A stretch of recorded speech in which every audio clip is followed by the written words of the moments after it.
estas pequeñas indicaciones dadas, adelante, doctor. Queda en el uso de la palabra.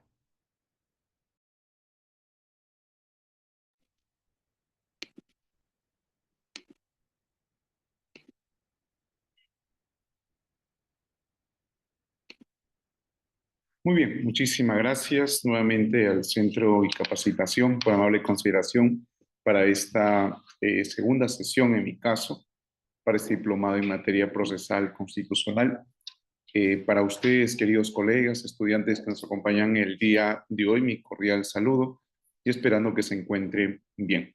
Entonces, el día de hoy vamos a realizar tres temas y de los cuales vamos a sintetizar varias cosas o varios puntos y las cuales la idea o la mecánica es propiciarles algunos elementos necesarios, prácticos, o en todo caso de un ámbito normativo, lo más útil posible para el desarrollo, en principio, para un medio impugnatorio y dos, para el tema lo que tenga que ver con los procesos constitucionales.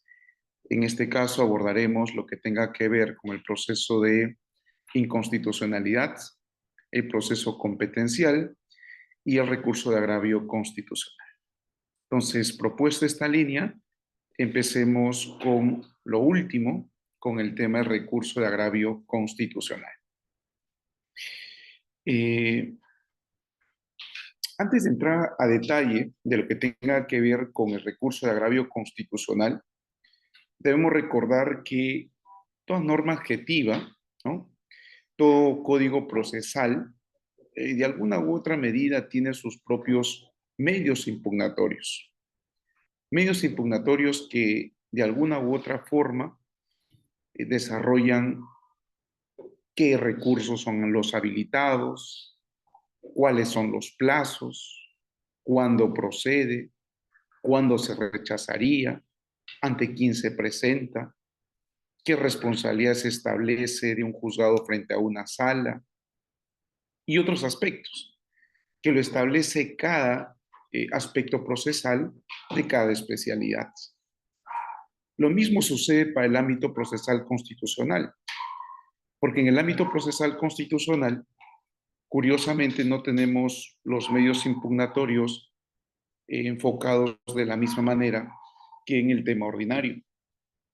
Los medios impugnatorios en sede constitucional son básicamente, o mejor dicho, en puridad, es lo más jurídico que se discute, porque en sí los procesos constitucionales desde su interposición son un 80% jurídico o estrictamente de lectura de garantía constitucional.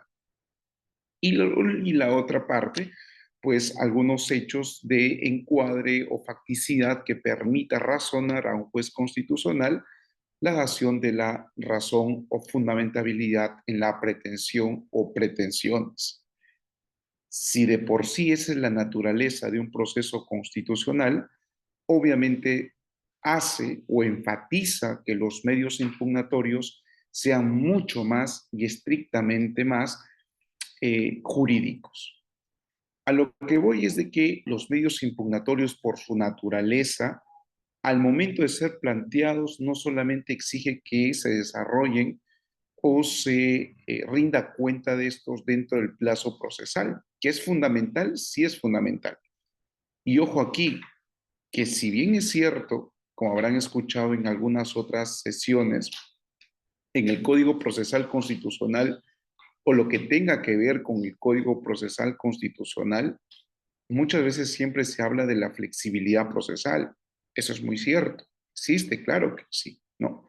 Y de ahí pues que aparezca figuras como la conversión procesal, ¿no? Es decir, convertir un proceso a otro cuando hay un error por parte del demandante y se advierta este defecto en la vía, ¿no? También aparece, por ejemplo, la queja por suplencia de queja deficiente, ¿no? Lo no alegado inicialmente se pueda sustituir o en todo caso alegar, fundamentar ante el juez y que el juez pues tenga esta eh, fundada prerrogativa en que atienda este tipo de vulneración, cosa que al momento que no está en la demanda, no se constituye exactamente un tema extrapetita, por ejemplo, tal cual fuese considerado en el ámbito procesal civil o en el ámbito procesal penal, ¿no? O una contravención al principio de legalidad o imputación objetiva, o inclusive hasta la misma imputación necesaria, cuando se trate de cambiar en el área penal, ¿no? Respecto a una acusación fiscal. Entonces, a diferencia de otros asuntos, claro, la formalidad o en todo caso la flexibilidad procesal y conjuntamente con la autonomía procesal han imbricado de que puedan existir figuras que permitan un cambio trascendental en el decurso de un proceso constitucional. Lo que no significa, estimados, y espero ser claro, lo que no significa es de que esa flexibilidad se trate como una causa de justificación. ¿En qué sentido? Los plazos procesales que se establecen en el Código Procesal Constitucional para la interposición de un proceso constitucional se mantiene bajo el mismo rigor preclusorio que establece el Código Procesal Civil. Si son 3 días, si son 5 días, si son 10 días, si son 15 días, esos días son los que van a establecer la interposición de determinado medio impugnatorio. El no presentarlo dentro del plazo, obviamente que va a ser declarado improcedente el medio que yo estoy presentando. Frente a ello, yo no podría alegar un asunto de apelación basado en un principio de flexibilidad procesal, claro que no, porque vuelvo a reiterar, la flexibilidad procesal atiende o busca necesariamente posibilitar que dentro del desarrollo de un proceso constitucional se pueda tutelar la mayor capacidad de derechos fundamentales acreditados e identificados, o en su defecto corregir un determinado proceso ya admitido, ¿no? Bajo la salvaguarda de que se pueda recapitular en algunos extremos siempre y cuando guarde algunas características de identidad procesal. Me refiero básicamente a la conversión del proceso, ¿no? Si guarda los 5 criterios que estableció el Tribunal Constitucional, perfecto, se podrá. Pero de ahí no se podría alegar de que la flexibilidad procesal sirva de alguna u otra medida para justificar la presentación de un recurso impugnatorio, o mejor dicho, medio impugnatorio, fuera de plazo. Aclarado esto, los medios impugnatorios tienen una finalidad. La finalidad, si bien es cierto, por su propia naturaleza de impugnar, conforme a la teoría general del proceso, es advertir si de pronto sea revocar o nulificar, y que de ello depende también la fundamentación especial, busca en gran medida de que las decisiones constitucionales venida en grado puedan tener una mejor orientación o fundamentación constitucional. Uno, dos, también tienen por objetivo los medios impugnatorios bajo un sentido negativo en poder validar criterios de la justicia ordinaria cuando ésta haya realizado de la mejor manera posible sus decisiones, sea pues en materia civil, penal, laboral, administrativa, etc. En ningún sentido el medio impugnatorio va a servir o tiene por finalidad revertir una sentencia o decisión de fondo de la vía ordinaria. ¿Sí? Esto bajo un sentido, o al menos como regla. Como regla no es así, ¿no? Como regla no es así. Excepcionalmente en algunos recursos, excepcionalmente en algunos estamentos procesales, ha sucedido sí, y que esto la única potestad lo haya tenido y otorgado el tema del Tribunal Constitucional peruano, ¿no? Pero así en contados casos, en contados casos. Quizás eso tómese como excepción, pero la regla es que a través de un medio impugnatorio, pues no se puede saltar el proceso constitucional necesario de verificación y control, y pues corregir la plana e inclusive pronunciarse sobre el fondo, ¿no? Entonces, dentro de estos medios impugnatorios, el Código Procesal Constitucional pues tiene lo suyo, tiene lo propio. Tiene un recurso de apelación que te indica contra cuáles proceden, te da o te otorga los plazos, que creo que esto ha sido desarrollado con otro colega. Tienes el trámite de recurso de apelación, cómo se desarrolla el recurso de apelación, ante quién se eleva, cómo se soluciona, ¿no? Y pues posterior a este asunto tienes el recurso de agravio constitucional. El recurso de agravio constitucional básicamente prospera cuando ya culminó, en todo caso, para que se entienda así de manera muy sencilla, pues el recurso de apelación, ¿no? Pero en un sentido formal culmina el recurso de apelación, no en un sentido positivo, en un sentido sustantivo, ¿no? Eh, ¿Por qué? Porque en realidad, si ustedes se fijan, y vamos a la lectura del artículo 24 del nuevo Código Procesal Constitucional, que ya no es tan nuevo, por cierto, eh, es básicamente cuando te indica que el recurso agravio constitucional procede en segundo grado que declara infundada o improcedente la demanda. Es decir, que la apelación haya sido pues declarada infundada o improcedente la misma. Contra este asunto procede un recurso agravio constitucional que ha de entenderse, o en todo caso también conocido como RAC, pero acá quizás como un término, o en todo caso tómenlo así como un pie de página. Si se lee de coma a coma el artículo 24, pareciera de que el recurso agravio constitucional se plantea directamente ante el Tribunal Constitucional, ¿cierto? Porque acá indica proceder recurso agravio ante el Tribunal Constitucional. Cuando en realidad la lectura, al menos idónea, no según quien habla, según el Tribunal Constitucional, la práctica constitucional, la práctica de los procesos constitucionales, se plantea ante la propia sala, ¿no? Y esta obviamente se va a encargar de elevarla. Y acá te indica el código, ¿no? Dentro del plazo de 10 días contados del día siguiente notificada la resolución. Se entiende que la sala tendrá 10 días para elevar al Tribunal Constitucional.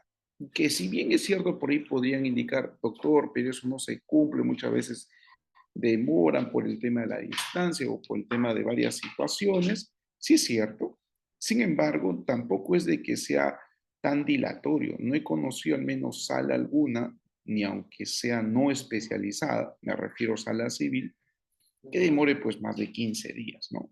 Porque en realidad hay una pauta procesal que te está estableciendo una exigencia, ¿no? Y caer en una negligencia de elevación, pues sería un asunto, pues, valga la redundancia de negligencia, pero un asunto disciplinario judicial, ¿no? Entonces, una vez que se da esto, una vez que la sala dice, sabes que yo te concedo el recurso, ¿no? En este asunto, el presidente de la sala va a remitir al Tribunal Constitucional el expediente dentro del plazo máximo de los 3 días, más el término de la instancia bajo responsabilidad. Entonces, aclarado, pues recién el segundo párrafo se aclara que se tiene que presentar ante el tema de la sala.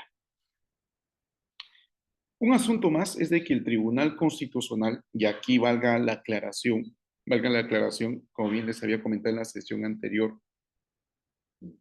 hay situaciones de que este nuevo Código Procesal Constitucional ha tenido modificaciones ya, modificaciones por ley y modificaciones bajo una lectura interpretativa otorgada por el mismo Tribunal Constitucional, ¿no?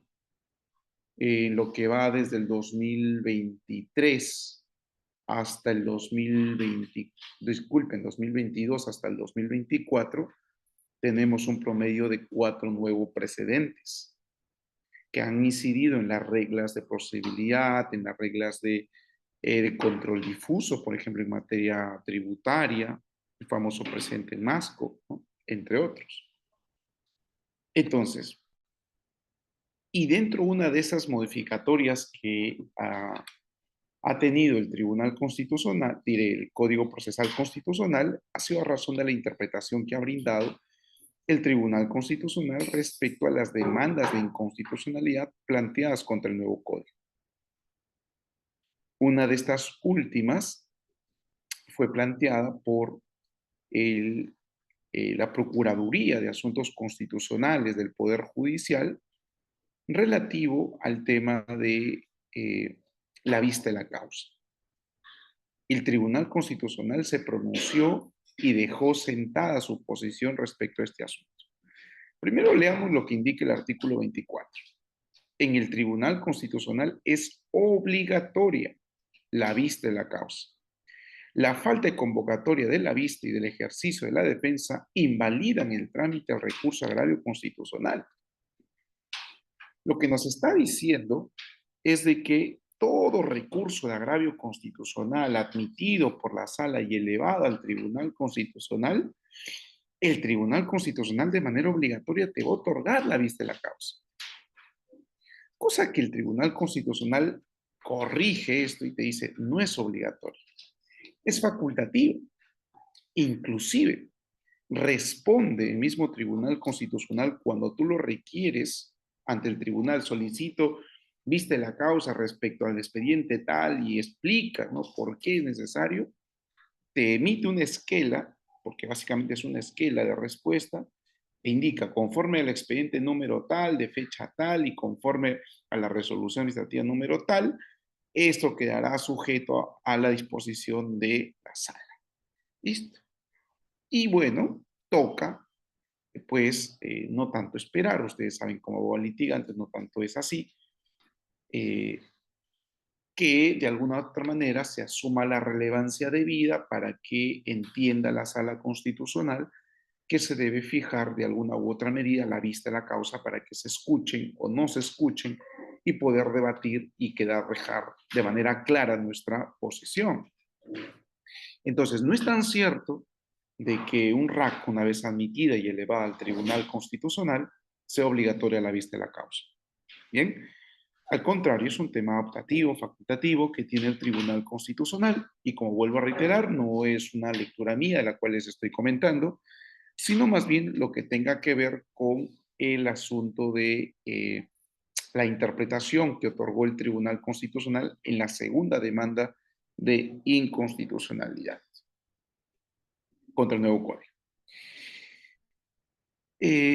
Acá la sala obviamente remite al Tribunal Constitucional el expediente entre el plazo de los 3 días hábiles bajo responsabilidad. Listo. Doctor, ¿qué sucede si el recurso de agravio, pues, entiendo que todavía yo lo voy a presentar a sala, sala lo va a evaluar, pero qué pasa si sala evalúa mi RAC y dice, ¿sabes qué? Esto no procede, ¿no? Por varias razones. Ya no procede ningún otro recurso.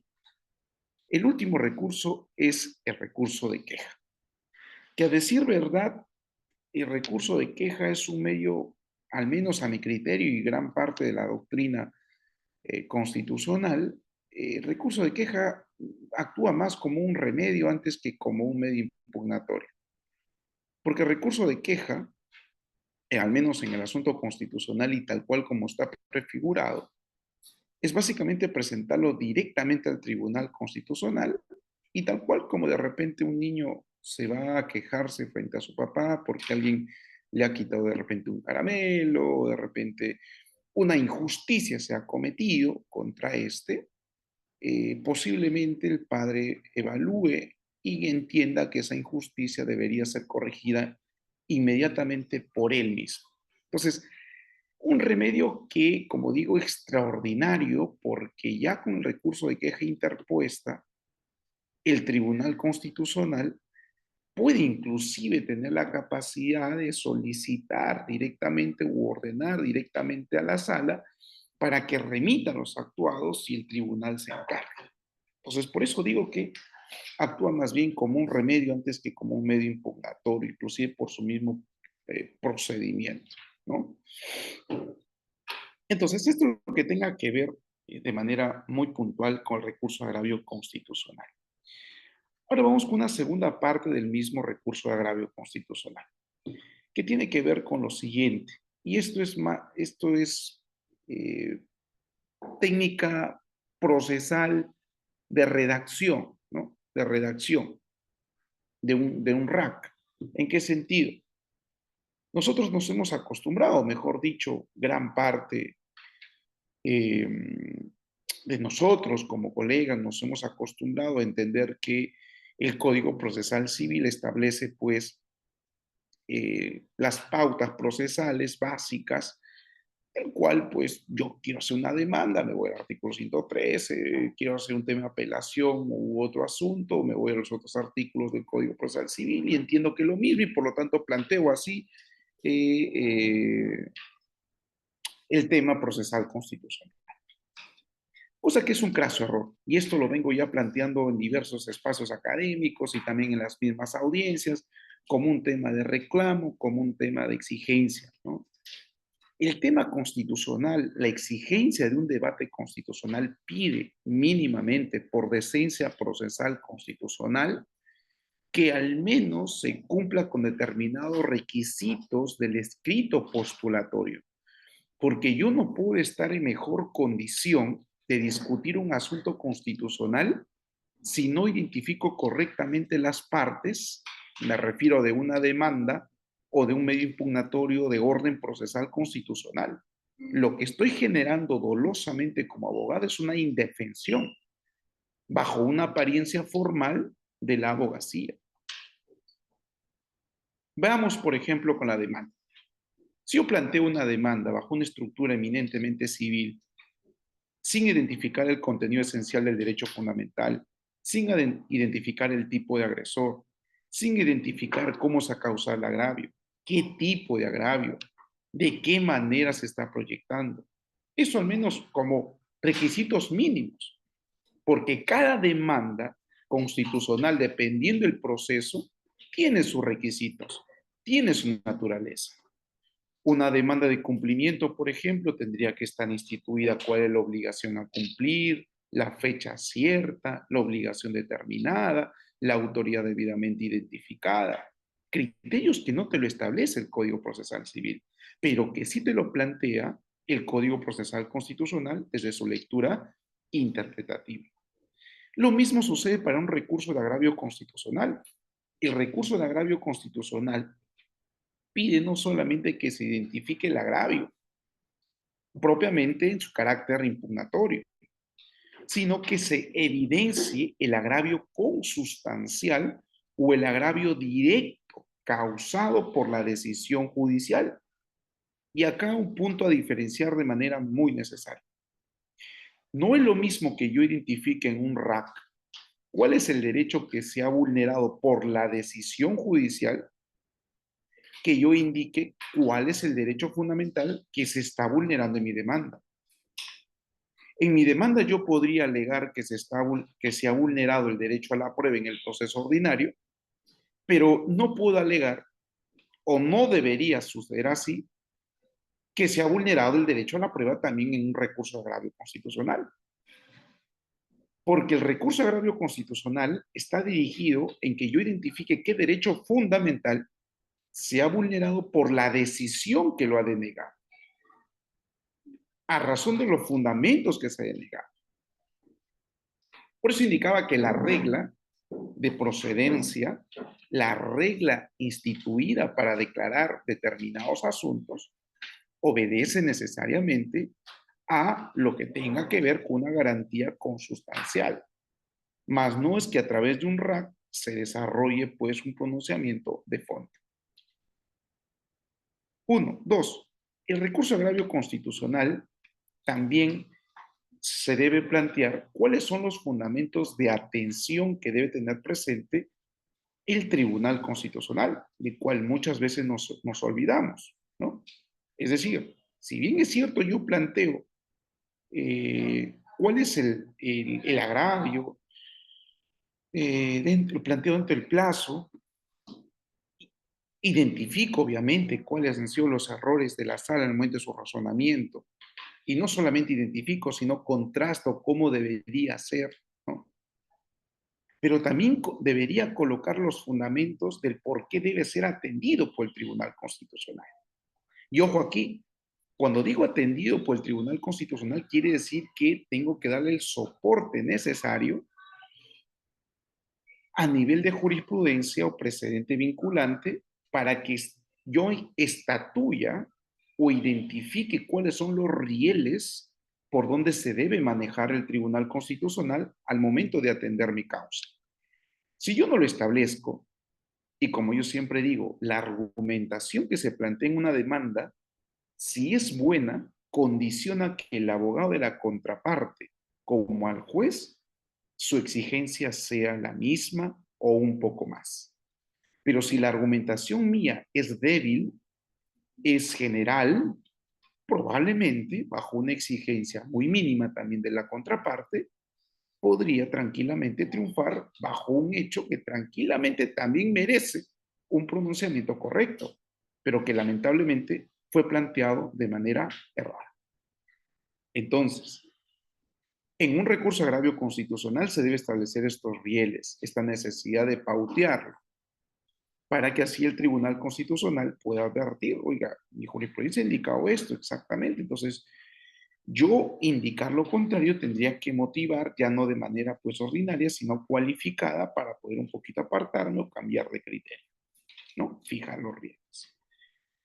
Finalmente, el recurso agravio constitucional dentro de su estructura tiene por naturaleza también ser orientativa. Quiere decir, ¿cuál es la finalidad del recurso agravio constitucional? ¿Para qué estás planteando un recurso de agravio? ¿Solamente para dejar sin efecto lo resuelto por sal y que se te atienda? Esa es solamente la perspectiva. Si bien es cierto, es lo que establece el Código Procesal Constitucional, pero recuérdese que tranquilamente a través de un RAC, podría el Tribunal Constitucional aprovechar la oportunidad para resolver el caso. Por eso les decía, excepcionalmente. Pero esa excepcionalidad no es que uno pues lo presenta, se reza tres Ave Marías y que el tribunal lo va a decidir así. No, se tiene que incentivar, se tiene que de alguna otra manera promover en el Tribunal Constitucional para que suceda. Como se dice de alguna u otra manera en el campo profesional a modo de fortalezas, cuando las oportunidades no están, pues se las crea, ¿no? Entonces, más o menos sucede así. Si yo no voy a crear las oportunidades necesarias para que el Tribunal Constitucional pueda resolver este asunto, no es un asunto ya de criterio, un asunto de mala racha, ¿no? Sino es un asunto básicamente de mal planteamiento. Eso tienen ahí sus dos composiciones de lo que tenga que ver con este asunto del recurso de agravio constitucional. Vamos a ver ahora sí, culminado esto, vamos a ver el tema del proceso de inconstitucionalidad. Permítame ubicar la diapositiva, por favor.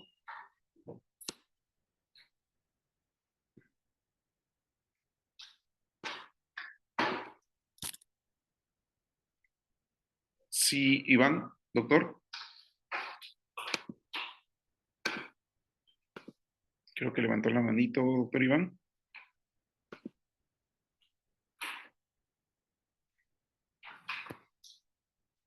Bueno, Doctor, buenas entonces, noches. ¿qué tal, doctor? Dígame. Gracias, doctor. Buenas noches. Bueno, de todo, gracias, doctor, por la excelente ponencia en esta parte. Doctor, tengo una consulta en relación a eso del agravio constitucional, justo porque estoy haciendo un trámite y estoy por presentar un agravio y quería consultarle, doctor. Genial. En relación al principio de legalidad penal, en este caso, la Corte Suprema se ha pronunciado en distintas sentencias, como usted ya habrá visto también.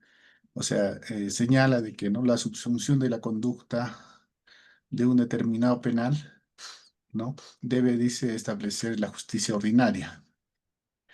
Eh, y la duda que tenía, doctor, ¿en qué casos procedería en todo caso, digamos, cómo lo plantearía como un asunto constitucional para que el Tribunal Constitucional lo resuelva? ¿De qué manera podría plantear? Porque también hay sentencias de tribunal en donde señala, ¿no? Como dice en el expediente 3444-2015, este tribunal considera, dice que el principio de legalidad penal se configura también como un derecho subjetivo constitucional a todos los ciudadanos. Entonces, ¿cómo podría plantearla? Porque como dije, por otro lado, señala que la subsunción de una conducta a un determinado penal sería, dice, competencia de la justicia ordinaria. Esa era mi consulta, doctor. Doctor Iván, pero primero hay que estar en qué supuesto estamos. ¿Le han declarado improcedente su apelación o infundada? En este caso, me han declarado infundado. Ya, entonces si hay infundada, entiendo que hay criterios ya sustantivos de la cual la sala se ha pronunciado. Entonces, si este se ha pronunciado sobre el principio de legalidad y entiende que la interpretación que ha otorgado es distinta de la que ha planteado la Corte Suprema o la postura correcta de la Corte Suprema, ahí en ese caso se podría mantener el principio de legalidad a través de un recurso de agravio constitucional. Pero ojo aquí, la idea es diferenciarlo, es decir, diferenciar el principio de legalidad que usted ha alegado en la demanda inicial propiamente, el criterio que ha adoptado la sala para declarar infundada y la legalidad que debería entender el Tribunal Constitucional para que le dé la razón. Para eso, yo le aconsejo un pequeño cuadro, ¿no? Para que así lo tenga claro de que no me está confundiendo o que no se está confundiendo entre la pretensión incoada, la postura de sala y lo que se quiere discutir ante el Tribunal Constitucional.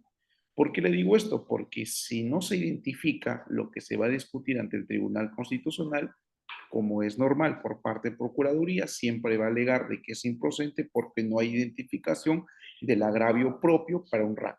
Eso lo va a indicar. Y créame que en muchos casos sí tiene razón Procuraduría, porque claro, como no está establecido cuál es el agravio, de qué derecho a razón es lo causado por la decisión judicial, pues se declara muchas veces improcedente. En este caso, pues que si es así, lo dudo mucho que lo otorgue la vista de la causa, porque recuerde que hay interlocutorias, ¿no? Por eso decía, el tema es opcional de la vista de la causa, no es obligatorio. Y esto lo hace justamente por la carga procesal. Entonces, si yo veo de que no está identificado, no están establecidos los rieles que he hablado, no está correctamente diferenciado, yo que fuera asesor en un gabinete de tribunal, pues proyectaría una interlocutoria diciendo conforme al expediente tal, la tiene los requisitos tal, del artículo tal, se da por declarar improcedente, ¿no? Claro, entonces por ahí iría un poco la recomendación, estimado doctor Iván.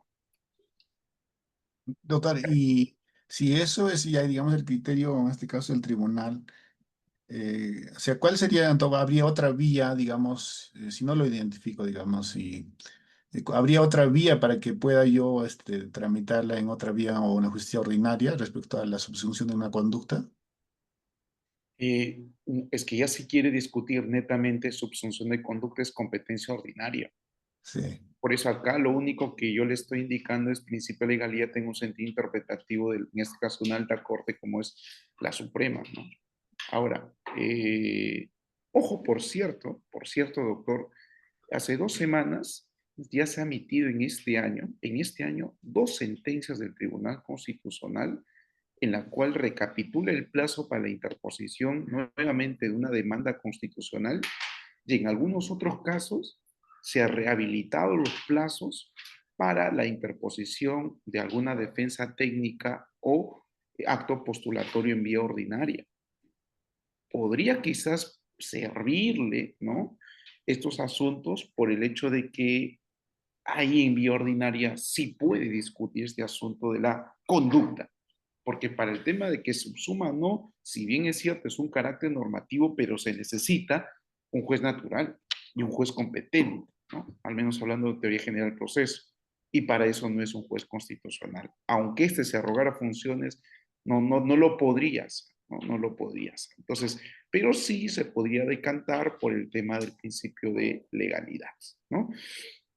Que de repente, dentro de su visión macro, el tribunal lo ha desarrollado como su capítulo, relacionado, por cierto, bajo con una lectura de la Corte Interamericana, el caso de masacre versus Mapiripán, o también nuestro caso, ¿no? El caso Barrios Altos versus Perú, relativo al principio de culpabilidad. Podría también por ahí incidirlo y de repente obtenga una lectura adecuada con este tema. Lo que sí aconsejo siempre, o al menos recomiendo, solamente a modo de pronto de precisión, es de que siempre se deje sentado o al menos tenga la apariencia necesaria y suficiente que el asunto constitucional que yo estoy reclamando en una demanda, en un medio impugnatorio constitucional, no se mezcle o no se tenga por confundido con la vía ordinaria.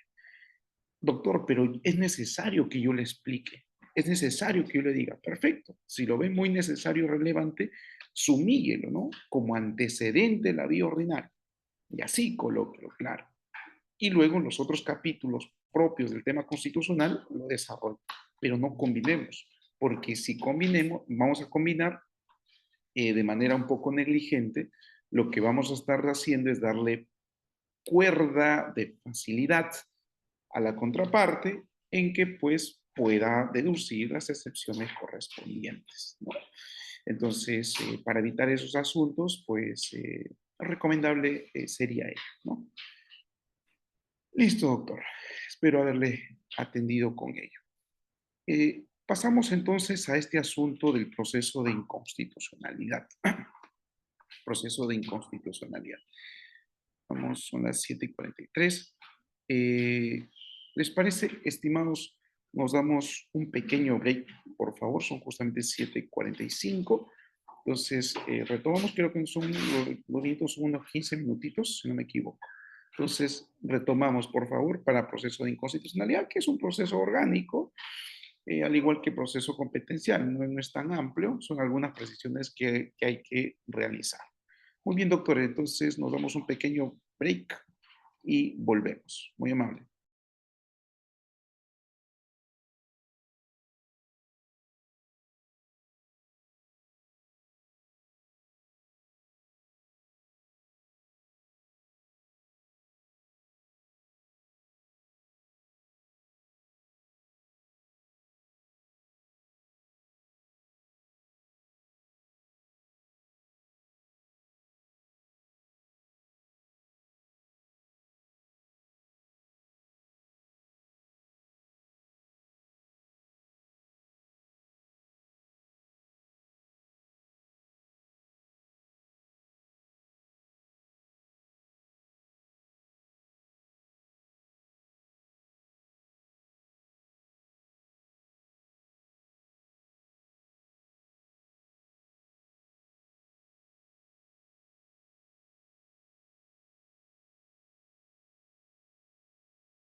Muy bien, estimados. Continuamos entonces. Proceso de inconstitucionalidad. Este proceso tiene por naturaleza lo siguiente y vamos a desarrollarlo de manera muy puntual del siguiente modo.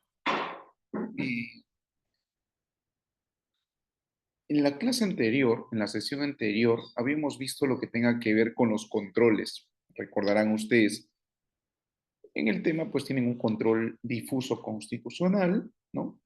Tienen un control constitucional concentrado y pues de los cuales se puede advertir que el control difuso constitucional es más bien una eh, revisión de hechos a nivel de un orden constitucional, es decir, si se estima por parte de un juez inaplicar una determinada norma porque existe una interpretación constitucionalmente vulnerante, se inaplica la norma para el caso en concreto, pero que no tiene efecto erga omnes, sino solamente tiene un efecto inter partes.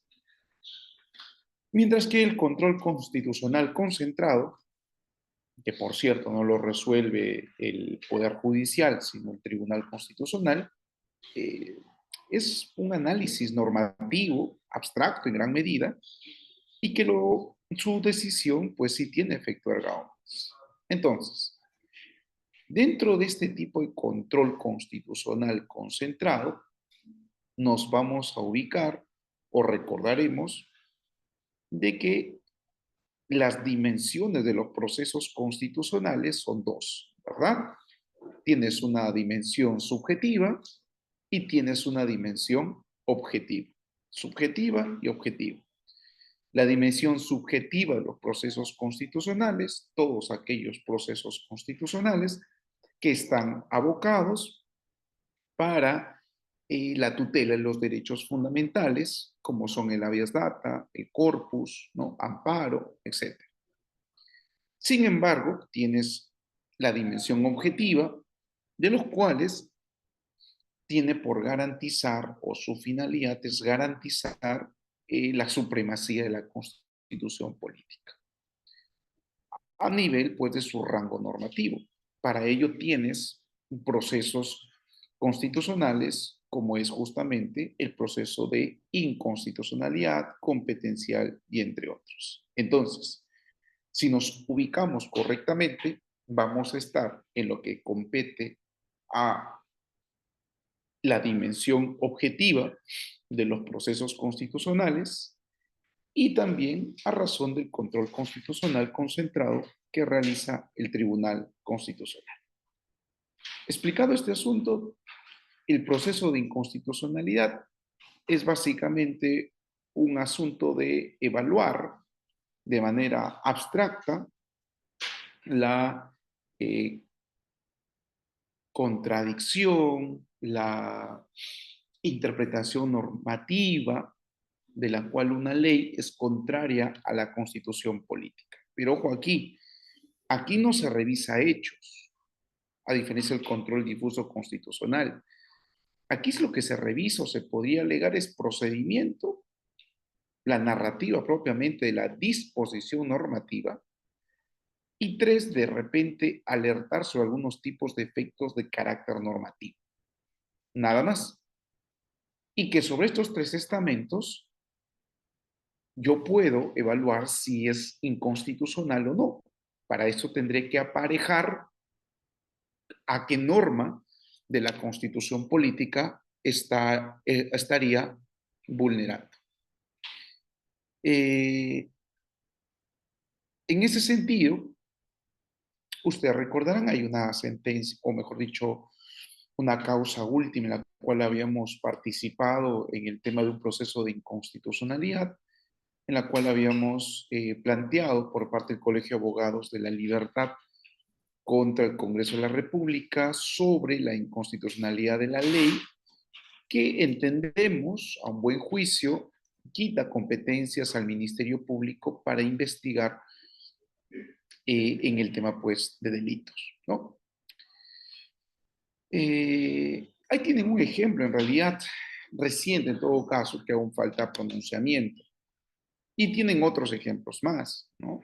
De las cuales generó debates interesantes en contra, en favor, lo que es propio en el derecho. Me refiero a debates quienes brinden razones, ¿no? Razones, o como diría Manuela Tienza, buenas razones para los debates, que es básicamente lo que se necesita en un proceso de inconstitucionalidad.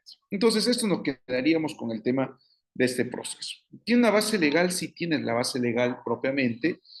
Este artículo 200, inciso 4, la ley orgánica propiamente. ¿Cuál es la finalidad? Como está en una dimensión objetiva, es garantizar la supremacía constitucional. Eh, y en este sentido, si es de que el Tribunal Constitucional evalúa y a su parecer es que debe anular las leyes, los decretos legislativos o las normas de rango ley o aquellos supuestos de las cuales esté demandando o pidiendo o exigiendo su inconstitucionalidad, si estima el Tribunal Constitucional en otorgar la fundada e inconstitucional las normas, adviértase y entiéndase de que está expurgando del ordenamiento jurídico determinadas normas por su carácter de inconstitucionalidad. Lo que quiere decir de que una vez declarado de esa manera, pues su efecto no es para nada interpartes, su efecto es erga omnes, afecta a todos. Y por eso de alguna u otra manera, si bien es cierto cuando se indica las clases de derecho y introducción al derecho, y que en gran medida se repiten los ciclos de la maestría, inclusive hasta el del doctorado, que el tema de que una ley deroga a otra ley, su abrogación parcial, su abrogación total, en esos asuntos o en esos aspectos debería también precisarse qué tipo de efecto tiene la sentencia constitucional del Tribunal Constitucional cuando declara inconstitucional la norma, porque básicamente lo que está haciendo al expurgar una norma del sistema jurídico es básicamente una derogación total. El problema es de que el Tribunal Constitucional no es un legislador para sustituir la norma. Y al dejar ese vacío, ese hueco en el sistema jurídico, pues como crea una necesidad, ¿no?, de regulación. Obviamente que en el caso de las derogaciones o expurgaciones que pueda dar el Tribunal Constitucional, no seguía bajo las mismas reglas de una derogación pues tácita o una derogación expresa. Aquí sí o sí es una derogación explícita y puesta. Tiene la legitimación activa quienes pueden interponer un tema de inconstitucionalidad: el presidente de la República, fiscal de la Nación, defensor del pueblo, 25% número de congresistas, gobiernos regionales, colegios profesionales. Básicamente el tema de quienes pueden plantear un tema de inconstitucionalidad, ¿no? El tema es presentarlo esto directamente ante el Tribunal Constitucional, se analiza o se fija un tema de admisibilidad para que pueda ser admitida a trámite, se corre traslado en este caso a la entidad demandada, puede ser al Congreso o en todo caso a la entidad que se está demandando. La audiencia pública, si bien es cierto, se ha colocado opcional, igual va a depender mucho de la complejidad del caso, pero en la mayoría siempre se otorgan estas audiencias, salvo que ya hayan sido resueltas por algún precedente vinculante o algún un estar decis declarado en una doctrina vinculante también, ¿no? Por ejemplo, y bueno, se emite el tema de la sentencia. La regla es de que las sentencias del Tribunal Constitucional tengan efecto ultractivo, ¿no? Pero en algunos escenarios, como ustedes habrán podido advertir, tiene efectos inclusive retroactivos, ¿no? Pero bueno, pero ahí ha sido delicado también el Tribunal Constitucional y coherente también con su jurisprudencia, porque en realidad lo ha planteado sus efectos retroactivos en su sentencia en materia tributaria, ¿no? Por cosa que se permite, ¿no? Cosa que se permite. Acá hay un asunto muy interesante que vemos, a ver. Si bien es cierto, hay criterios de los cuales uno tiene que tener presente, estos son los que al menos podría yo recomendar a fin de que se pueda pues advertir en una demanda mínimamente de inconstitucionalidad. Y vuelvo a reiterar, todo proceso constitucional tiene su propia especialidad de estructura al momento de fundamentar. Primero tengo que identificar cuáles son los derechos vulnerados, ¿sí? Y para esto se debe tener una técnica muy interesante por parte nuestra. Es primero colocar la disposición normativa de la ley en cuestión y luego advertir qué derecho fundamental se estaría vulnerando, para que luego en otro acápite se pueda esgrimir en qué consistiría esa vulneración. Primero identifico qué disposición vulnera el ordenamiento constitucional y qué derecho es, ¿no? Si de repente se tratase de algún tema procedimental, tengo que identificar respecto al marco competencial o procedimental. Si se desconoció principios constitucionales, ¿no? También hay que identificarlo de dicha manera, ¿no? Para que así de alguna u otra manera el debate también sea lo más sano y prudente, ¿no? ¿Qué es lo que se está buscando, ¿no? En este caso, los efectos de una declaratoria de inconstitucionalidad es que se quede sin efecto, que no necesariamente cuando se declara fundada una demanda de inconstitucionalidad es que todo se declara inconstitucional, algunas partes sí, algunas partes no, ¿no? Vinculante que obliga a todos los poderes públicos, ya hemos indicado que sí, aunque acá falta colocarle un poquito más, también a los privados. El tema de la retroactividad, como bien les había precisado, siempre hay un tema de moderación de los efectos y de la cual se debe desarrollar o tener presente. Algunos casos emblemáticos de los procesos de inconstitucionalidad, bueno, no son los únicos, pero tienen varios, ¿no? Los más de repente saltantes en su momento, la reelección presidencial, el tema de la inconstitucionalidad de la ley Pulpín y entre otros. Entonces, podríamos concluir sobre el proceso de inconstitucionalidad que básicamente, a razón de su dimensión objetiva y su control constitucional, permite las claves para un equilibrio de poderes. También, obviamente, por su dimensión objetiva, se constituye como aquel guardián de la Constitución, no estrictamente a nivel de derechos, sino lo que tenga que ver a nivel de la garantía normativa, ¿no? Y obviamente lo que tenga que ver que una vez declarada la inconstitucionalidad del procedimiento, ¿no? O del derecho al advertirse, se fortalezca lo que tenga que ver el Estado constitucional de derecho. Muy bien, esto es lo que tenga que ver con el proceso de inconstitucionalidad. Vamos cerrando este asunto para proyectarles lo que tenga que ver con el tema de competencia.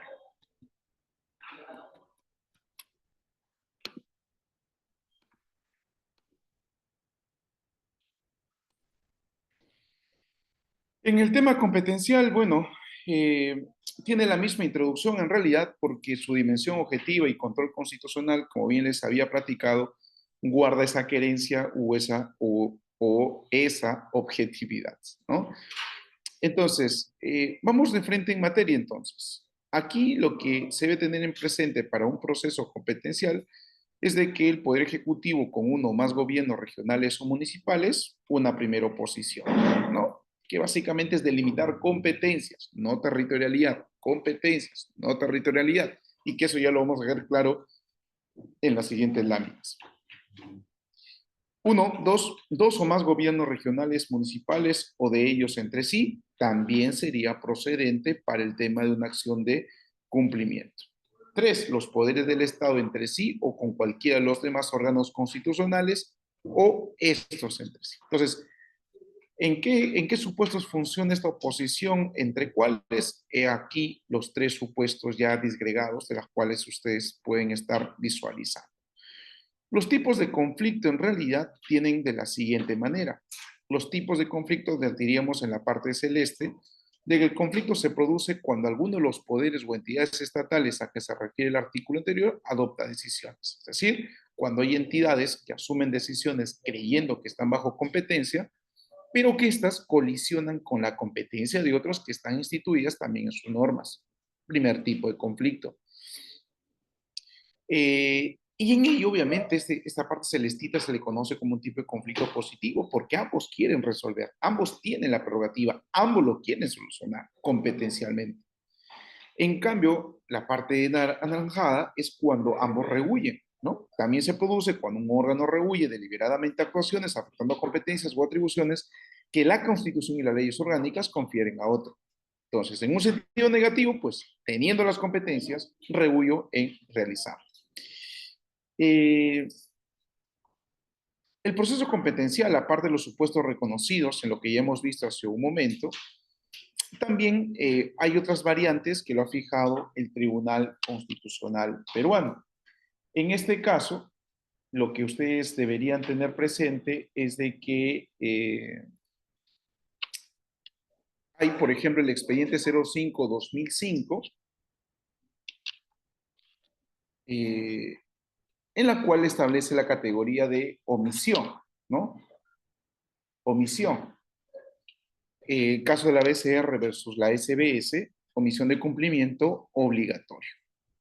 Y aquí, de alguna otra manera, lo que viene a prefigurar el Tribunal Constitucional, a razón de este tipo de proceso competencial, es obligar a una entidad a cumplir con sus determinadas obligaciones, que, bueno, en realidad no hay mucha diferencia con el segundo supuesto negativo que ya les he comentado, pero que el Tribunal Constitucional creyó conveniente de que se establezca con claridad y expresión de causa de que, bueno, si una entidad tiene la competencia y debería quedar clara que esa competencia es de dicha entidad, debería esta cumplirla sin más.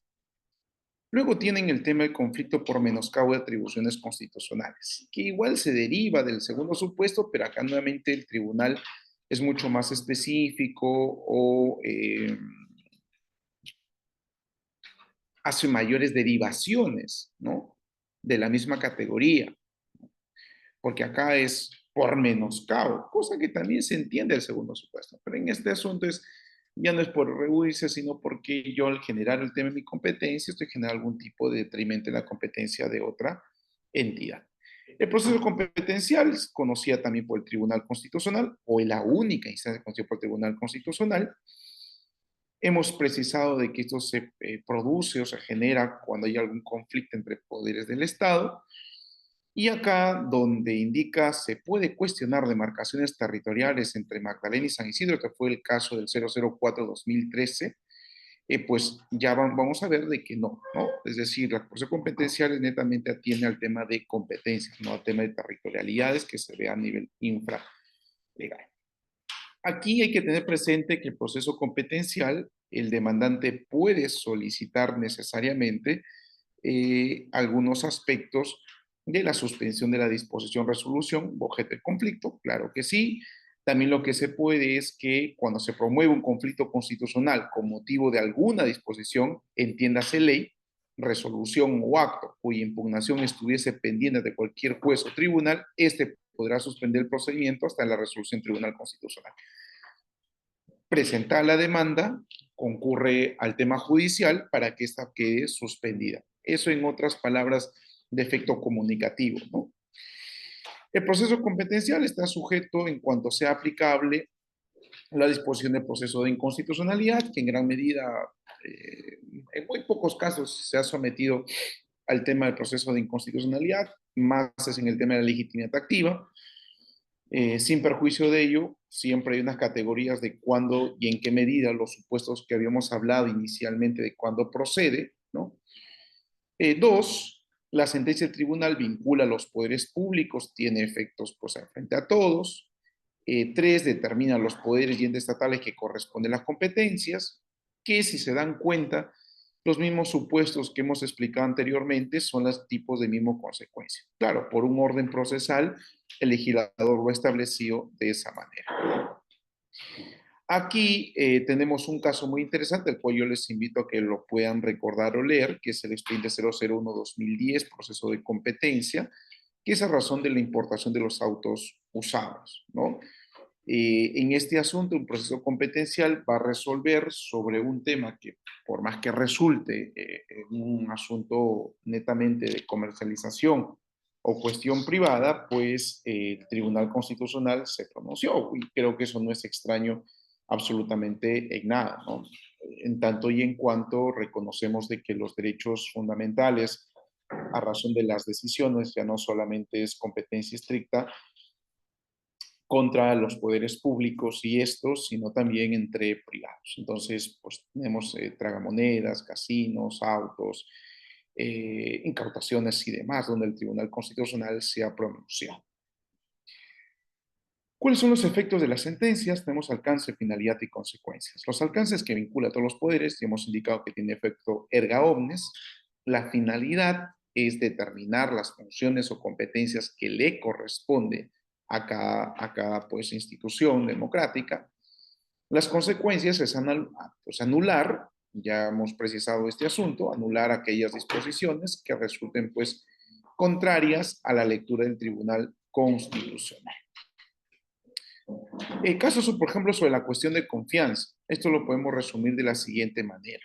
Aquí el tema del Poder Ejecutivo con el tema legislativo. Eso fue, si no me equivoco, fue a razón del caso de los hechos que sucedieron en el 2019, cuando se disolvió el Congreso de la República, ¿no? En la era Martín Vizcarra. Entonces, se dio una primera denegación de la cuestión de confianza y luego, en plena elección de los magistrados del Tribunal Constitucional para el 2019, el Congreso de la República tenía consigo la consigna de elegir a los nuevos magistrados del tribunal. El asunto es que los reglamentos y criterios no les parecía de transparencia, no les parecía un tema civil a gran parte de la población y tampoco la lectura del Ejecutivo. Y bueno, presenta una cuestión de confianza, quien en su entonces era el premier Solar, haciendo uso de su investidura congresal, plantea cuestión de confianza para que se apruebe una reforma constitucional en pleno debate de la elección de los magistrados del Tribunal Constitucional. Si no me equivoco, fue la congresista Marisa Glave, que propuso, a modo de cuestión previa, que primero se discuta la cuestión de confianza y luego se siga con la discusión de la elección de los magistrados del Tribunal Constitucional. Le dan la razón por parte de mesa directiva, se discute la cuestión de confianza y en ese folgor de debate sobre la cuestión de confianza planteado por el premier Solar, bajo la interpretación del Ejecutivo, en este caso encabezado por el señor Martín Vizcarra, sin resolución legislativa del Congreso y sin que se haya votado indefectiblemente, el Consejo o el Poder Ejecutivo entendió de que le iban a denegar la cuestión de confianza. Por lo tanto, se cumplía el supuesto de la doble denegación y habilitaba al Poder Ejecutivo disolver el Congreso de la República y convocar a nuevas elecciones generales. Y así es como el presidente Vizcarra de ese entonces disuelve el Congreso de la República y pues convoca a todo el asunto, ¿no? El tema es de que el Tribunal Constitucional resuelve este caso competencial y deja sentado la pauta, indicando la denegación de cuestión de confianza es competencia exclusiva del Congreso de la República. No es competencia atribuible, ni interpretativo, ni por extensión, ni lo puede interpretar de manera tácita el Poder Ejecutivo. Por lo tanto, a partir de esa decisión que asume el Tribunal Constitucional es de que existen las prohibiciones posteriores, y esto le tocará vivir en la era Castillo, si no me equivoco, cuando querían coaccionar al Congreso que se apruebe determinadas reformas constitucionales bajo apercibimiento de la cuestión de confianza. Y lo que hacía pues el presidente de la mesa directiva del Congreso era citar esta sentencia, indicando que es competencia exclusiva del Congreso de la República y por lo tanto es improcedente y se rechaza dicho pedido, ¿no? Entonces, para que vean de que de alguna otra manera esto es lo que se ha resuelto con este asunto. Aquí lo que les comentaba, el tema territorial, era un asunto de la cual muchas veces se confunde con el tema de la competencia, y aquí de alguna otra manera ha presentado algunos problemas, ¿no? O algunos incidentes, por ejemplo, estos problemas sustantivos, ¿no? Que por cierto, al igual que la clase anterior, acá les dejo con algunas preguntas para que de alguna u otra forma se pueda ahondar más con interés, ¿no? Por ejemplo, ¿debe ser rechazada liminarmente la demanda o es posible en todo caso declarar improcedente con previa vista de la causa? Es decir, vamos viendo una causa en el tribunal para ver si procede o sencillamente se debería rechazar la demanda. Dos, ¿qué aspectos de relevancia constitucional dejan de ser resueltos con el rechazo liminar? ¿Hay algún tipo de relevancia constitucional o sencillamente pues es propio de que debería ser declarada improcedente toda demanda competencial? Como ven, estas son las dos últimas, esta es la última diapositiva. Con esto estaríamos terminando nuestra sesión, de la cual ha sido abocada el día de hoy. Entonces, para resumir y dar por culminada la misma, hemos visto lo que tenga que ver con el recurso de agravio constitucional como un medio impugnatorio. Hemos visto lo que tenga que ver el tema de un proceso de inconstitucionalidad y también el proceso competencial. Hemos precisado que lo que tenga que ver con un recurso de agravio constitucional es un medio impugnatorio, pero que se tiene que identificar necesariamente lo que tenga que ver con un aspecto de los requisitos que instituye propiamente una demanda de inconstitucionalidad, diré con un recurso de agravio constitucional.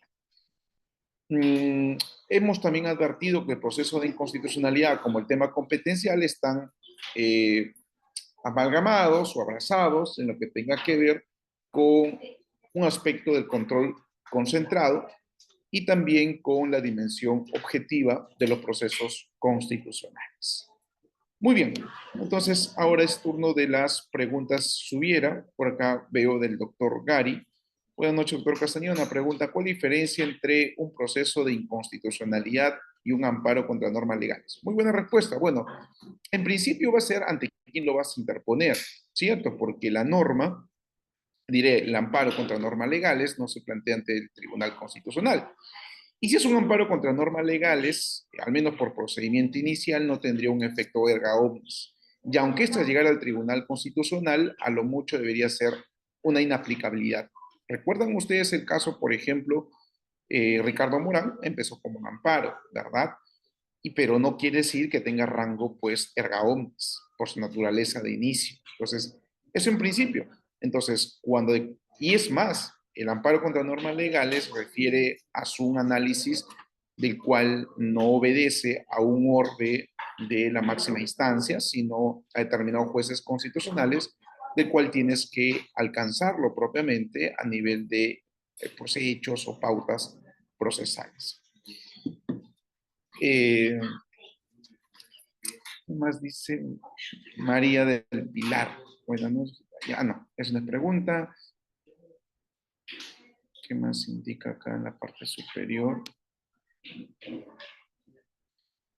Claro, doctoras Roesia, ¿sí? ¿Cuáles son los pasos para llegar a interponer un RAC a partir de... Claro, la doble denegatoria, ¿sí, doctora? La doble denegatoria, artículo 24 del nuevo Código Procesal Constitucional, y se plantea el RAC ante la sala, doctora, ¿sí? No se plantea directamente ante el Tribunal Constitucional, lo que se plantea directamente ante el Tribunal es la queja, ¿sí? La queja. Bien, ¿qué más pregunta habrá? Estimado doctor, si habría por ahí alguna pregunta fuera del chat, creo que ya lo resolví por aquí. Sí, doctor, al parecer ya no tenemos más preguntas por parte de nuestros participantes, tampoco vemos alguna manito levantada. Con esto, pues entonces estaríamos dando por finalizada la sesión del día de hoy.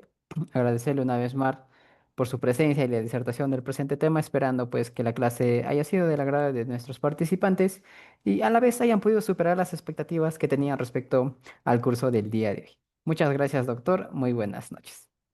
Muy bien, muchísimas gracias a usted, muchísimas gracias a cada uno de ustedes. Hasta otra oportunidad y yo les cuide siempre. Hasta luego. Muy buenas noches, doctor.